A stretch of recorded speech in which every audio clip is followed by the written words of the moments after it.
Pulling.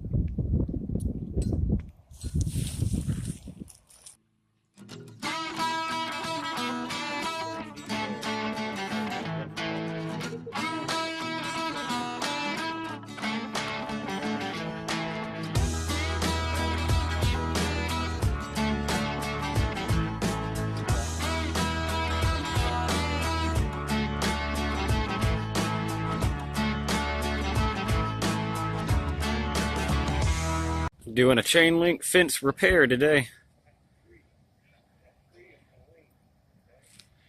Here's a dog park at a neighborhood we work at a lot.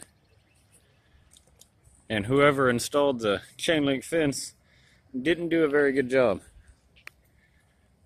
See, these are line posts. They're supposed to be terminals on all these corners. I already took their 2 gates down. Their gates, they have hanging off of the single post and latch into a panel. The same thing back here, they had hanging off of that single and latch into the panel. We're going to hang off the panel after we come in here and replace all these line posts. See how they had to put fittings inside of fittings and just make a mess? If you got to put fittings in your fittings, you're probably using the wrong post. But we got to come in, put terminal there and here, there, and all these corners.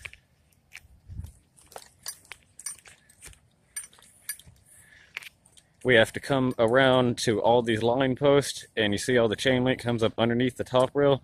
They set all these posts too tall. Everything needs to come down 1.5 inches or so. So this is in the middle of that diamond. That one needs to come down more than that. Here in all their corners, they wrap the wire around the corner instead of making it terminate.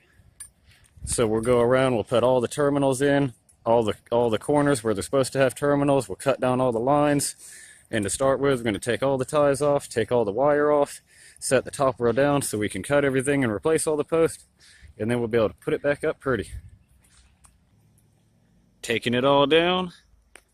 And look at this corner.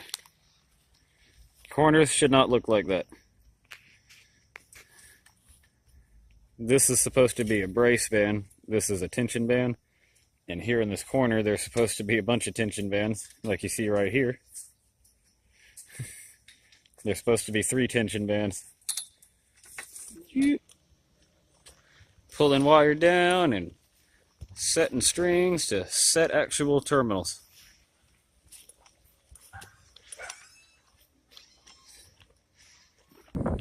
Get over here and show you guys before I go cutting down the second gate.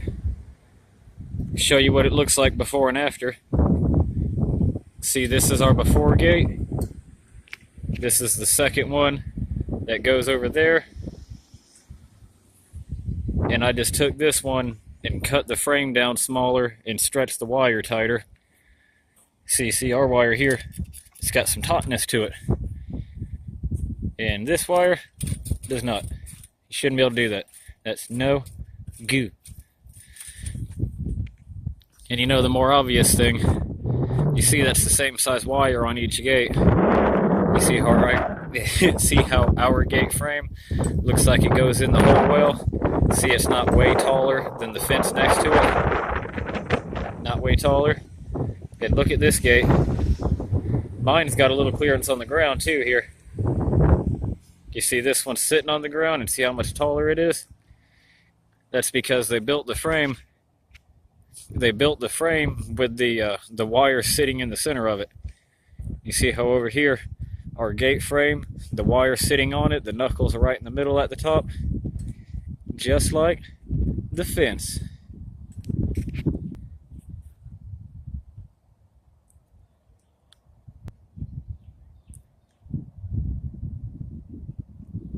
And the other major difference that we have here between how their gates were and how they are now is before, see our hinges over here? They had this swinging off of this single post. And this single post is really strong this way and that way because it has all this fence pulling it that way. But it's not really strong this way. That way and this way. It doesn't take a whole lot of force to make this start leaning over time. That's why we're swinging off of this. See, this has a panel behind it. This isn't the post standing by itself. It has a panel that way. So all this fence pulling this post this way is helping support this gate, because you have all this weight cantilevering off of that post. Had to modify the latch a little bit. See how it's got a thing and not a thing anymore? I cut that off. That may be why they didn't swing it the other way before. See, the thing came down and it hit right there. But not anymore.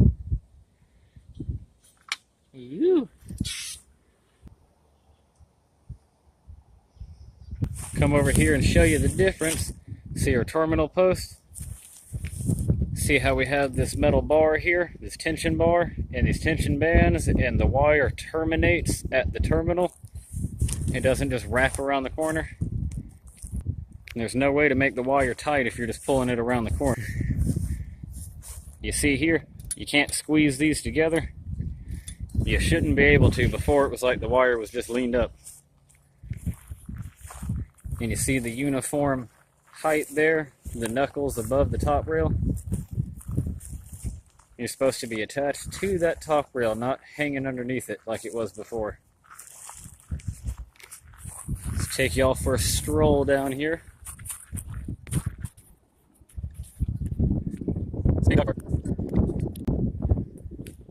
Don't forget about the rules. And to pick up the poo. See, we come over here.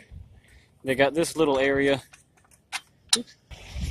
So when you're coming in with your doggies, you don't let the other doggies out.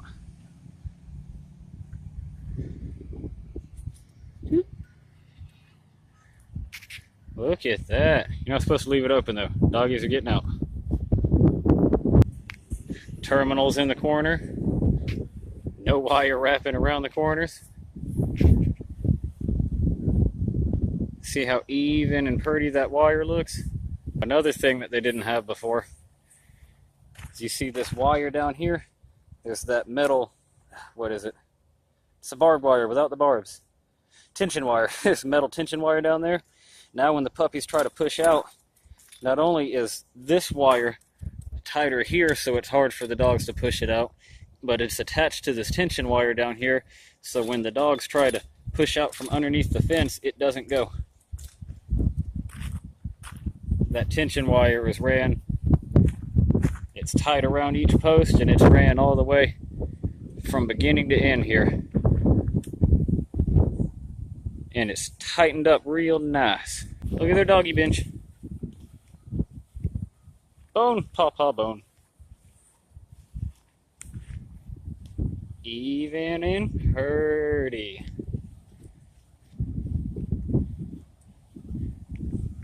All the fence ties, I don't know if you can see them anyway, they're all black, but all the fence ties are even with our hardware at the terminals.